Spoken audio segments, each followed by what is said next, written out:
आपल्याला MRP start करायचा होता. एक मिनिट, मी डॉक्युमेंट ओपन करून घेतो. ठीक आहे, आता आपण MRP चालू करतोय. पण MRP मध्ये ह्या टॉपिक मध्ये MRP मध्ये आपल्याला पहिला टाईप घ्यायचा त्याचा की कन्झम्पशन बेस्ड प्लॅनिंग. तर MRP चा तुला काय अर्थ वाटतो की नक्की MRP असतं काय? MRP चा फुल फॉर्म आहे तुझा मटेरियल रिक्वायरमेंट प्लॅनिंग. तर नक्की एक्झॅक्टली मटेरियल रिक्वायरमेंट प्लॅनिंग आपल्याला कशासाठी लागते? जी मटेरियल आपल्याला रिक्वायर्ड आहे सध्या, हा, कंपनी जे मटेरियल आपल्याला लागतं त्याच्यासाठी. पण मग ते लागतंय त्यासाठी तर तू नॉर्मली जाऊन PO पण क्रिएट करू शकतो ना. मग ही स्पेशल फंक्शनॅलिटी कशाला पाहिजे आपल्याला? प्लॅनिंग साठी, समजा काही प्रोडक्शन प्लॅनिंग समजा. हा, तर तो एक पार्ट झाला, बरोबर आहे, प्रोडक्शन प्लॅनिंग. अरे ओके, तर आपण कन्झम्पशन बेस्ड बघत होतो. ठीक आहे, याच्यामध्ये वेगवेगळे असतात. कन्झम्पशन बेस्ड असतं, MRP असते, फॉरकास्टिंग वगैरे असते. आता मटेरियल रिक्वायरमेंट प्लॅनिंग म्हणजे एक्झॅक्टली काय? तर काय ना की ज्यावेळेस आपण कंपनीमध्ये प्रोडक्शन करतोय, सेल्स करतोय, ठीक आहे, किंवा थर्ड पार्टी प्रोक्युरमेंट करतोय, त्या केसमध्ये आपल्याला मटेरियलची रिक्वायरमेंट असते. रिक्वायरमेंट एक्झॅक्टली कशी की आता प्रोडक्शन करतोय फॉर एक्झाम्पल मोटरसायकलचं. ठीक आहे, जर तू मोटरसायकल बनवतोय, आता कुठे गेलं एक्सेल शीट, लेट्स से तू मोटरसायकल बनवतोय, तुझी मोटरसायकलचं 1 युनिट आहे. ठीक आहे, पण हे 1 युनिट तुला मॅन्युफॅक्चर करण्यासाठी तुला टायर्स लागत आहेत. ठीक आहे, टायर्स किती लागतील तुला? 2 लागतील. त्याच्यामध्ये तुला लेट्स से अलॉय व्हील्स आहेत.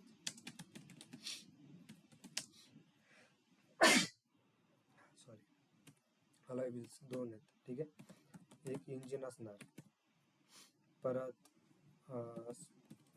लेट्स से हेडलाईट आहे. ठीक आहे, हेडलाईट वगैरे तो 1 युनिट असणार. याच्यामध्ये LED असतील, LED लेट्स से 5 युनिट आहेत. ठीक आहे, अशा बऱ्याचशा गोष्टी आहेत कशासाठी? तुझ्या एका मोटरसायकलला बनवण्यासाठी. हे झालं तुझं फिनिश्ड गुड. ठीक आहे, फिनिश मटेरियल झालं. आणि ह्याला आपण असं कन्सिडर करू की हे सगळे रॉ मटेरियल्स आहेत, टायर, व्हील वगैरे सगळे. ठीक आहे, आता हे मोटरसायकल बनवण्यासाठी याची वेगवेगळ्या क्वांटिटीज लागतात. मग इन्व्हेंटरीमध्ये असं होऊ शकतं की कदाचित टायरची क्वांटिटी कमी नाही झाली. ठीक आहे, किंवा मग आपलं प्रोडक्शन वाढवायचं आहे आपल्याला, तर याची रिक्वायरमेंट 2च्या जागी आपल्याला 1 युनिटच्या जागी आपल्याला 10 मोटरसायकल बनवायच्या आहेत, तर याची क्वांटिटी तुझी 20 होऊन जाईल. तर हे सगळं बघायला एक डिपार्टमेंट असतं. ते डिपार्टमेंट असतं आपल्याकडे प्रोडक्शन प्लॅनिंग अँड कंट्रोलिंग. ठीक आहे, काय ते? Production planning and controlling. ह्या लोकांचं काम असतं की जो फ्युचरमध्ये आपली रिक्वायरमेंट जनरेट होणार आहे.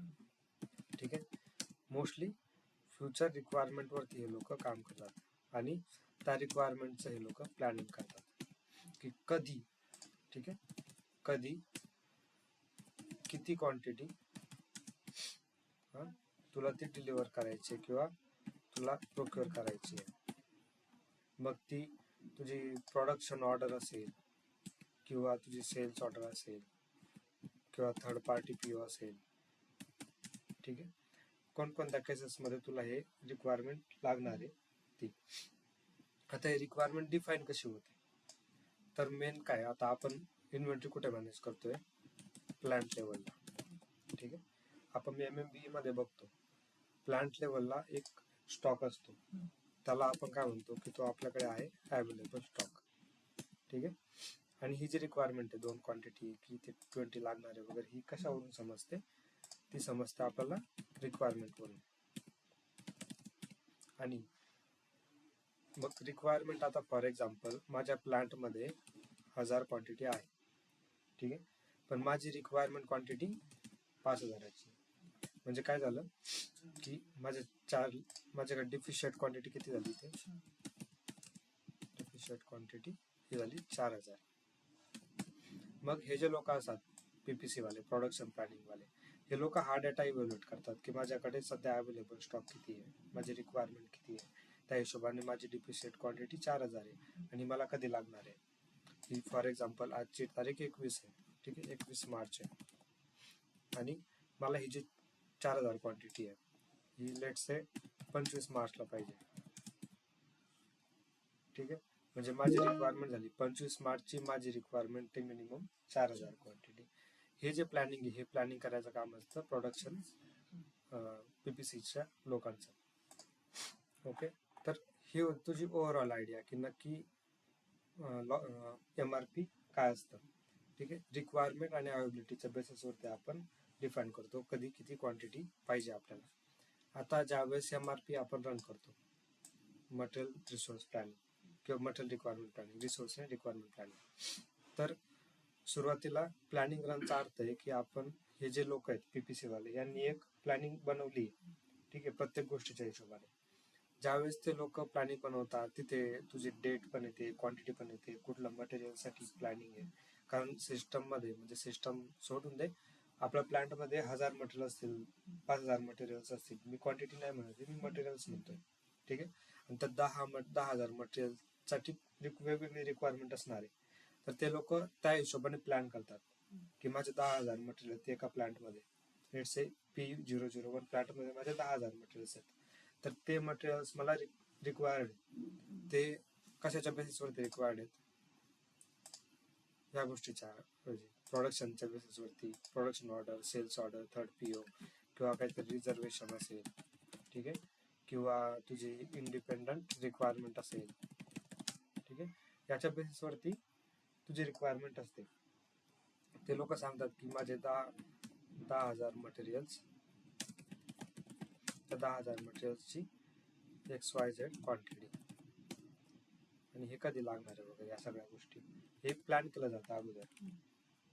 फ्युचरमध्ये सगळ्या गोष्टी प्लॅन केल्या जातात. मग ज्यावेळेस आपण MRP रन करतो, MRP रन केल्यानंतर तिथे सिस्टम प्रपोजल बनवते प्रोक्युरमेंटसाठी. ठीक आहे, तर सगळ्यात अगोदरचं प्रपोजल असतं आपलं प्लॅन ऑर्डर.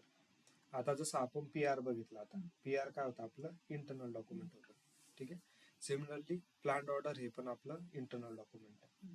ठीक आहे, आता ह्या प्लॅन ऑर्डर मध्ये या सगळ्या गोष्टी असणार आहे, किती क्वांटिटी आहे, कोणतं मटेरियल आहे, कधी पाहिजे.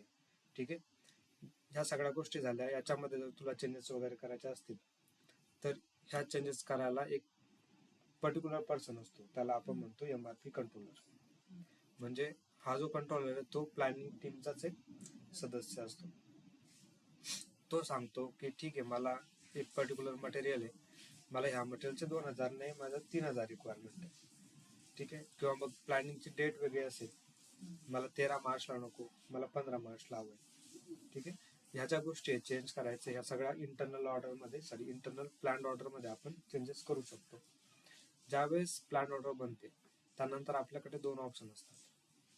एक तर आपण इन हाऊस प्रोडक्शन करू शकतो किंवा एक्सटर्नली प्रोक्युअर करू शकतो, एक्सटर्नली बाय करू शकतो.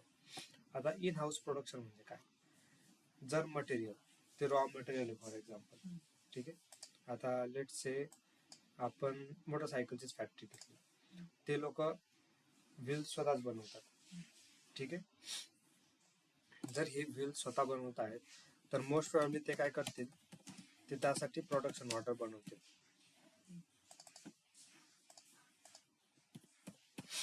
ठीक आहे, कशासाठी, व्हीलसाठी प्रोडक्शन ऑर्डर बनवतील. लेट्स से त्यांची रिक्वायरमेंट 2000 व्हील्सची आहे,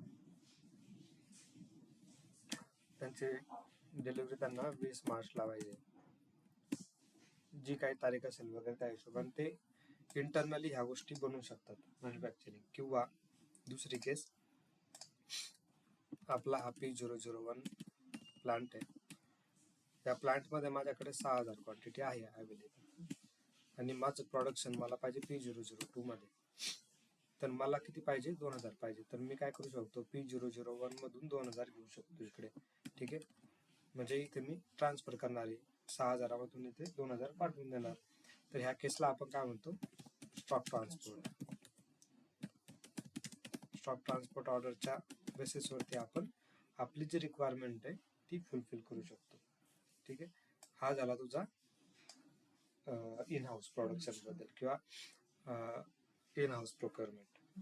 ठीक आहे, दुसरी आहे तुझी external procurement. External procurement generally काय म्हणते की आपल्याला ही व्हेंडर कडून घ्यायची आहे म्हणून आपण एक्सटर्नल यूज करतो. इथे दुसरा पण एक पॅरामीटर येतो एक्सटर्नल का घ्यायची. लेट से की ही 2000 क्वांटिटी आहे, हिला प्रोडक्शन करायला आपल्याला 6 दिवस लागतात. पण माझ्याकडे एखादा व्हेंडर आहे, व्हेंडर ABC आहे फॉर एक्झाम्पल, हा काय म्हणतोय मी तुला 2 दिवसामध्ये देतो. मग इथे माझा टाइम वाचतोय. मग इथे जर टाइम वाचतोय तर मी अलॉय व्हील माझ्याकडे न बनवता मी सरळ सरळ व्हेंडर कडून बाय करू शकतो.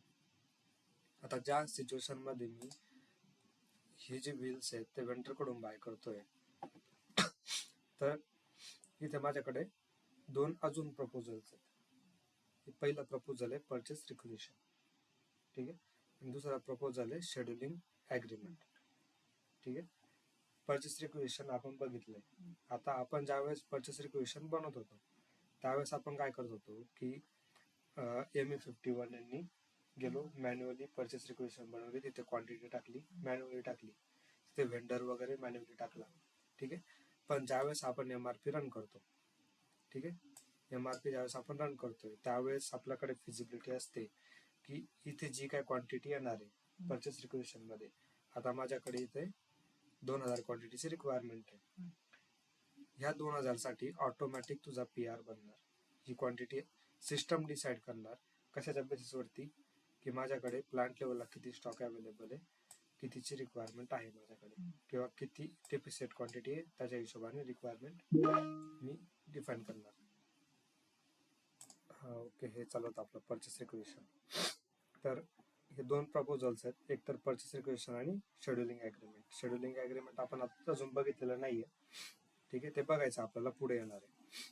पण हे सिमिलरली तुझं कॉन्ट्रॅक्ट सारखं असतं, पण इथे तुझ्या डिलिव्हरी डेट्स वगैरे फिक्स असतात की कधी तुला रिक्वायरमेंट आहे त्या रिक्वायरमेंटच्या हिशोबाने तुझी डिलिव्हरी डेट फिक्स असणार आणि त्या डिलिव्हरीला तुझा जो व्हेंडर असेल तो सप्लाय करणार. परचेस रिक्विजिशन मध्ये आपण बोलत होतो की आपण ज्यावेळेस मॅन्युअली बनवली त्यावेळेस इथे क्वांटिटी आपण मॅन्युअली टाकली, डिलिव्हरी डेट मॅन्युअली टाकली, पण ज्यावेळेस आपण प्लॅनिंग फाईल रन करतो किंवा MRP रन करतो, सिस्टम स्वतः डिसाइड करते रिक्वायरमेंटच्या बेसिसवरती की किती क्वांटिटी रिक्वायर्ड आहे, कधी रिक्वायर्ड आहे, आणि म्हणजे जे पॅरामीटर आपण मेंटेन केले त्या हिशोबाने सिस्टम स्वतः PR बनवते. मग ती 1000 क्वांटिटीसाठी असेल, 2000 साठी असेल, काही पण, ठीक आहे.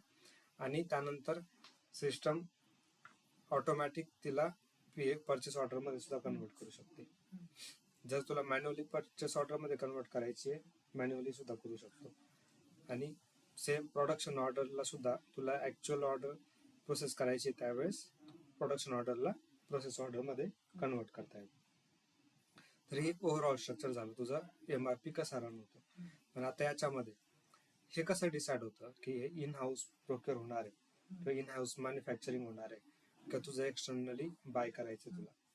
तर तुला आठवतंय का आपण ज्यावेळेस मटेरियल मास्टर बघत होतो, मटेरियल टाईपचं कन्फिगरेशन बघत होतो, त्यावेळेस आपण एक पॅरामीटर डिस्कस केला होता. कोणता होता आठवतंय का? या दोघांबद्दल, एक्सटर्नल प्रोक्युरमेंट करायची की नाही करायची, का फक्त इंटरनल करायची की दोघं करायचे. आपण OMS2 मध्ये कन्फिगरेशन बघितलं होतं. OMS2 हे तुझं मटेरियल टाईप साठी आहे, ठीक आहे. इथे मी गेलो, लेट्स से 0, हा माझा मटेरियल टाईप आहे, याच्या मी डिटेल्स मध्ये गेलो, तर इथे माझ्याकडे हे पॅरामीटर आहे इंटरनल एक्सटर्नल परचेस ऑर्डर, ठीक आहे. तर इथे आपण डिसाइड करतो एक्सटर्नली प्रोक्युअर करायचं की नाही करायचं, परत इंटरनली प्रोक्युअर करायचं की नाही करायचं. दुसरा 2 तिथे आपण इंडिकेट मार्क करून ठेवलंय, 2चा अर्थ आहे की मला एक्सटर्नल परचेस ऑर्डर अलाव आहे. सेम इंटरनल साठी पण मला इंटरनली मी अलाव करून ठेवलंय, काही वॉर्निंग नाही, काहीच नाही, इंटरनल परचेस ऑर्डर अलाव, ठीक आहे. आता हे जे इंडिकेटर आहे हे कुठे मेंटेन करतो आपण मटेरियल मास्टर मध्ये, जेव्हा मटेरियल बनवतो त्यावेळेसच मी दाखवलं होतं तुला, आठवतंय कुठे केलं होतं आपण. या सेटिंग कुठे इम्प्लिमेंट होतात मटेरियल मास्टर मध्ये दाखवतोय. आता फॉर एक्झाम्पल आपलं एक मटेरियल आहे 41, लेट्स से इथे आपल्याकडे MRP चे व्ह्यूज आहेत, MRP1, MRP2, ठीक आहे. तर इथे MRP 2 मध्ये का आय थिंक MRP 3 मध्ये बघावं लागेल. P001 SL01 SL01 नाही का?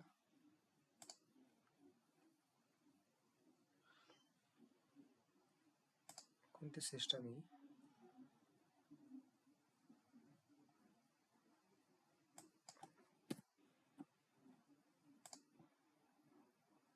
एकच प्लांट आहे का? 41 दुसरा मटेरियल बघू आपण ट्राय करू. 26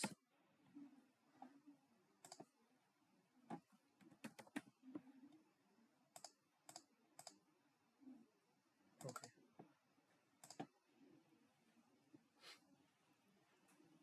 इथे आपल्याकडे MRP 3 आहे, 2 आहे. ठीक आहे, 2U आहे. हे 1 2 3 4 इथे काय सगळं आपण MRP रिलेव्हंट कॉन्फिगरेशन किंवा सेटिंग ज्या असतील त्या मेंटेन केलेल्या आहे. इथे तुझ्याकडे ऑप्शन आहे प्रोक्युरमेंट टाईप. हा प्रोक्युरमेंट टाईप सध्या F आहे. Fचा अर्थ काय होतो की तू एक्सटर्नली प्रोक्युअर करू शकतो. पण जिथे X असेल तिथे काय म्हणतो तो बोथ प्रोक्युरमेंट टाईप. म्हणजे काय, तू इंटरनली पण करू शकतो, इन हाऊस प्रोडक्शन पण करू शकतो आणि एक्सटर्नल प्रोक्युरमेंट पण करू शकतो. ही तुझा इन हाऊस साठी आहे, एक तुझा एक्सटर्नल साठी. आता ज्या वेळेस याचा MRP रन होणार या मटेरियलचा 26चा, इथे मी काय म्हटलंय एक्सटर्नल प्रोक्युरमेंट. मग तो काय करणार आपल्या सिस्टमच्या हिशोबाने, आपल्या प्लॅनिंगच्या हिशोबाने फक्त एक्सटर्नल प्रोक्युरमेंट आला हवे. प्लॅन ऑर्डर क्रिएट करणार, ती पण क्रिएट करायची की नाही करायची ते आपण मेंटेन करू शकतो किंवा डिरेक्टली आपण तिला PR मध्ये कन्वर्ट करू शकतो. पण by standard procedure plan order बनणार, पहिलं प्रपोजल हे बनणार इंटरनल डॉक्युमेंट. हे इंटरनल डॉक्युमेंट कन्वर्ट करणार स्वतःला परचेस रिक्वेशन. ठीक आहे, हा पूर्ण सेटअप आपण मटेरियल मास्टर मध्ये मेंटेन केलेला असतो. कसा ऍक्च्युली MRP आपली रन होणार आहे, MRPचा बिहेवियर कसा असणार आहे. ठीक आहे, त्यानंतर plan order, purchase requisition, scheduling agreement, schedule lines बघितलं आपण, इन हाऊस पण बघितलं. आता कन्झम्पशन बेस्ड प्लॅनिंग आणि it's planning level. Consumption based planning म्हणजे नक्की एक्झॅक्टली काय, तर याच्या नावामध्येच आहे कन्झम्पशन बेस्ड. म्हणजे जे प्लॅनर्स आहेत त्यांना स्वतःचा ट्रेंड माहिती असतो की प्रत्येक महिन्याला प्रत्येक वीकला आपण किती क्वांटिटीज कन्झ्युम करतोय. मग ते प्रोडक्शन ऑर्डरच्या अगेन्स्ट असतील, सेल्स ऑर्डरच्या अगेन्स्ट असतील किंवा दुसऱ्या कुठल्या रिझनसाठी असेल, सब कॉन्ट्रॅक्टिंगसाठी असतील वगैरे. तर किती क्वांटिटी रॉ मटेरियल्स वगैरे जे काय असेल ते आपण किती कन्झ्युम करतोय. फॉर एक्झाम्पल 5,000 आपण कन्झ्युम करतोय, तर त्यांना ती आयडिया आहे. त्या कन्झम्पशनच्या पॅटर्नच्या बेसिसवरती ते लोक कन्झम्पशन प्लॅनिंग करतात. ठीक आहे, आता ह्या प्लॅनिंग मध्ये दोन एरिया म्हणता येईल. ठीक आहे, इथे काय तो plant with storage locations, plant separately. म्हणजे आपण पर्टिक्युलरली ह्या प्लांट लेवलला पण MRP रन करू शकतो. मग MRP लेवल प्लांट लेवलला म्हणजे कसं होईल, इथे माझ्याकडे 4 स्टोरेज लोकेशन आहे, 01 02 03 04. ठीक आहे, जर मी प्लांट लेवलला केलं फॉर एक्झाम्पल माझी रिक्वायरमेंट क्वांटिटी ते 5,000 आहे. ठीक आहे, जर 5,000 आहे तर ती सगळ्या स्टोरेज लोकेशनला मिळून 5,000 आहे. आता हे जर एक्सप्लेन करायचं झालं कसं होईल, माझा प्लांट लेट्स से P001 हा माझा प्लांट आहे. माझी रिक्वायरमेंट क्वांटिटी किती आहे 5,000. आता ठीक आहे, रिक्वायरमेंट क्वांटिटी माझी 5,000 आहे. माझ्याकडे स्टोरेज लोकेशन SL01 आहे, SL02 आहे, SL03 आणि SL04 आहे. या प्लांटमध्ये माझ्याकडे 1000 क्वांटिटी स्टोरेज लोकेशन मध्ये 1000 क्वांटिटी आहे, इथे 2000 क्वांटिटी आहे, इथे 1500 क्वांटिटी आहे आणि इथे 500 क्वांटिटी आहे. तर याची बेरीज किती झाली माझी 5,000 झाली. ठीक आहे, आता फॉर एक्झाम्पल 5,000 नाही घेत मी, इकडे ऑलरेडी आपली बेरीज 5,000 झाली आहे. ठीक आहे, रिक्वायरमेंट लेटचे माझी 7,000ची. तर सिस्टम काय चेक करणार, अवेलेबिलिटी माझ्याकडे किती अवेलेबल आहे. आता प्लांट लेवलला मी सेट करतोय, मला MRP रन करायची लेवल प्लांट आहे. मग प्लांट मध्ये सगळे स्टोरेज लोकेशन येतील. सिस्टम म्हणते माझ्याकडे 5,000 क्वांटिटी अवेलेबल आहे. मी म्हणतो माझी रिक्वायरमेंट 7,000ची आहे. ठीक आहे, मला 7,000 पाहिजे.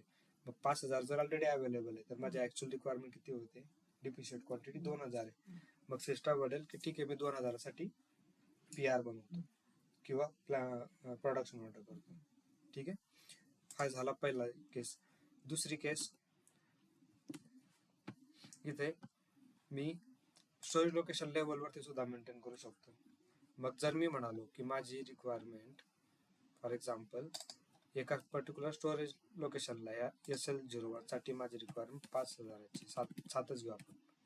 ठीक आहे, 7,000 पाहिजे होते मला इथं, पण माझ्या ह्या स्टोरेज लोकेशनवरती 1,000 आहे ऑलरेडी. मग माझी ऍक्च्युअल रिक्वायरमेंट इथे काय होईल, 6,000. ठीक आहे, सेम जर मी याला केली तर 7,000 मायनस 1,500 तुझे 5,500. ठीक आहे, ही रिक्वायरमेंट. म्हणजे तुझी प्लॅनिंग लेवल कोणती आहे, लेवलच्या हिशोबाने तुझी रिक्वायरमेंट सुद्धा चेंज होईल. ठीक आहे, हे झालं तुझं प्लांट लेवल आणि स्टोरेज लोकेशन लेवल. या व्यतिरिक्त आपण प्लॅनिंग MRP एरिया लेवलवरती सुद्धा करू शकतो. MRP एरिया लेवल म्हणजे काय, तर इथे तुझ्याकडे स्टोरेज लोकेशन्सला ग्रुप करायचे ऑप्शन भेटतो तुला. इथे 0001, 0002 मिळून एक एरिया बनवला. ठीक आहे, 0003 एक सिंगल स्टोरेज लोकेशनचा सुद्धा एक एरिया बनवू शकतो. मल्टिपल स्टोरेज लोकेशनचा एरिया बनवू शकतो. म्हणजे हे 0001, 2, 3 वगैरे तिघं मिळून किंवा चारही मिळून एक एरिया बनवू शकतो. किंवा सिंगल 0002 घेतला, 0003 घेतला, सिंगलचा तू एक एरिया बनवू शकतो. ठीक आहे, तर अशा प्रकारे मल्टिपल स्टोरेज लोकेशन मिळून एक एरिया बनवू शकतो. किंवा जर तू नाही बनवला तर एनिवे बाय डिफॉल्ट तुझा पूर्ण सगळे जे स्टोरेज लोकेशन आहे त्यांचा मिळून एक प्लांट बनलाच असतो. त्या प्लांटला सुद्धा आपण एक MRP एरिया म्हणू शकतो. तो बाय डिफॉल्ट सिस्टम जनरेट करून देते किंवा सिस्टम कन्सिडर करते. त्याला आपण म्हणतो ऑब्लिगेटरी MRP एरिया. ज्यावेळेस तू स्वतः असे MRP एरिया डिफाईन नाही करत स्टोरेज लोकेशनच्या बेसिसवरती, त्यावेळेस सिस्टम स्वतः डिफाईन करते प्लांट लेवलवरती. जो प्लांट लेवलवरती MRP एरिया बनतो त्याला आपण म्हणतो ऑब्लिगेटरी MRP एरिया. त्या व्यतिरिक्त सब कॉन्ट्रॅक्टिंगच्या स्पेसिफिक पण सुद्धा एक MRP एरिया बनतो. सब कॉन्ट्रॅक्टिंग म्हणजे काय, की तू रॉ मटेरियल एखाद्या सब कॉन्ट्रॅक्टरला देतोय. ठीक आहे, रॉ मटेरियल तू सब कॉन्ट्रॅक्टरला देणार आहे.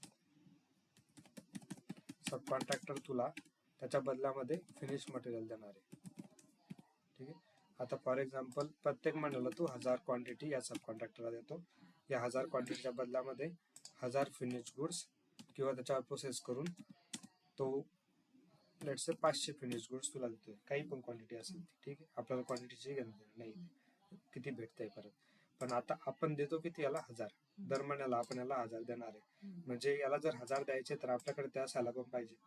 मग स्पेशली फक्त सब कॉन्ट्रॅक्टिंग स्पेसिफिक जर क्वांटिटी असेल तुझी, तिच्यासाठी एक separate MRP area as a sub contracting area MRP area तू डिफाईन करू शकतो. ठीक आहे, हे झाले तुझे 4 टाईपचे MRP एरियाज. समजलं प्लॅनिंग लेवल्स काय आहेत वगैरे. तर ह्या लेवलच्या बेसिसवरती जो कंट्रोलर आहे तो आपली प्लॅनिंग करतो.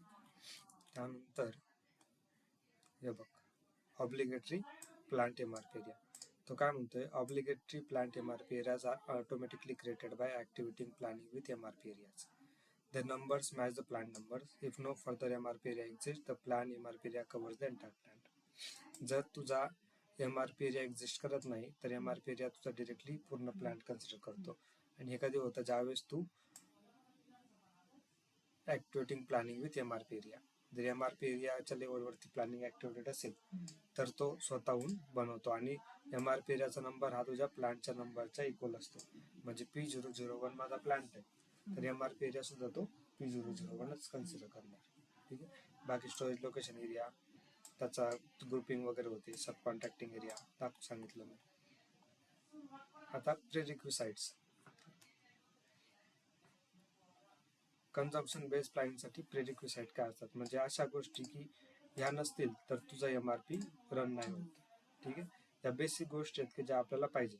तर पहिली गोष्ट आपल्याला प्लॅनिंग लेवल पाहिजे. आपण प्लॅनिंग लेवल आताच बघितलं, एक तर प्लांट किंवा स्टोरेज लोकेशन 1 किंवा स्टोरेज लोकेशन 2. ठीक आहे, त्यांचा ग्रुप.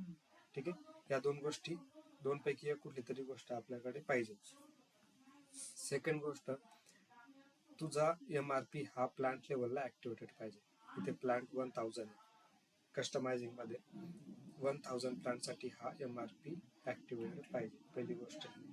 ठीक आहे, हे कस्टमायझेशन आपल्याला बघायचं आहे. त्यानंतर प्लांट पॅरामीटर मध्ये अशा गोष्टी असतात की ज्या तुझ्या MRP ला इम्पॅक्ट करतात. इथे सगळे तुझे पॅरामीटर्स मेंटेन असतात. बरेचसे असतात, तुझे नंबर रेंज असतील, तुला प्लांट ऑर्डर टू PR कशी कन्वर्ट करायची, काय नंबर ठेवायचा. ठीक आहे, बऱ्याचशा गोष्टी असतात इथे प्लांट पॅरामीटर मध्ये. तर त्या गोष्टी सुद्धा तुझ्या इथे मेंटेनन्स आल्या पाहिजे. त्या मेंटेन असतील तरच तुझा MRP प्रॉपरली रन होतो. आणि त्यानंतर तुझा मटेरियल मास्टर रेकॉर्ड आता आपण जस्ट बघितलं, पूर्ण नाही बघितलं anyway आपण. तर हे जे व्ह्यूज आहेत तुझे MRP 1, MRP 2, MRP 3, 4 वगैरे, ठीक आहे, हे व्ह्यूज तुझे मेंटेनन्स आलं पाहिजे. बेसिकली आपण सिम्पल MRP रन करू तर त्यासाठी MRP 1, MRP 2 मिनिमम पाहिजेच. ज्या ठिकाणी तुझे कॉम्प्लेक्स सिनेरिओ असतात त्या ठिकाणी MRP 3 आणि MRP 4 असायला पाहिजे. ठीक आहे, तिथे बऱ्याचशा गोष्टी चेंज होतात. आता इथे झालं तुझं प्रोक्युरमेंट टाईप. ठीक आहे, परत MRP 1 मध्ये जर गेला, इथे तुझं MRP टाईप आहे, करायची नाही करायची, कशाच्या बेसिसवरती करायची, लॉट सायझिंग असते, इथे मिनिमम लॉट सायझिंग आहे, MRP कंट्रोलर आहे. ठीक आहे, या बऱ्याचशा गोष्टी आहेत, ह्या मेंटेन असायला पाहिजे, तर तुझी MRP प्रॉपरली रन होते. आता ऑलरेडी आपला बराचसा टाइम गेलाय, आज तर कम्प्लीट नाही करता येणार आपल्याला, खूप वेळ लागून जाईल आज. तरी याच्यामध्ये बघू आपण, या गोष्टी पुढच्या लेक्चरमध्ये दाखवतो तुला मी. कस्टमायझिंग मध्ये हे ऍक्टिव्हेट कशी करायची, प्लांट पॅरामीटर कुठे मेंटेन केले जातात, परत मटेरियल मास्टर मध्ये काय काय डिटेल्स वगैरे मेंटेन करायच्या, प्लॅनिंग लेवल पण बघू उद्या.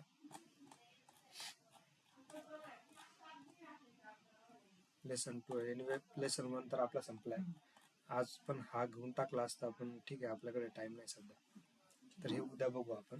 ठीक आहे.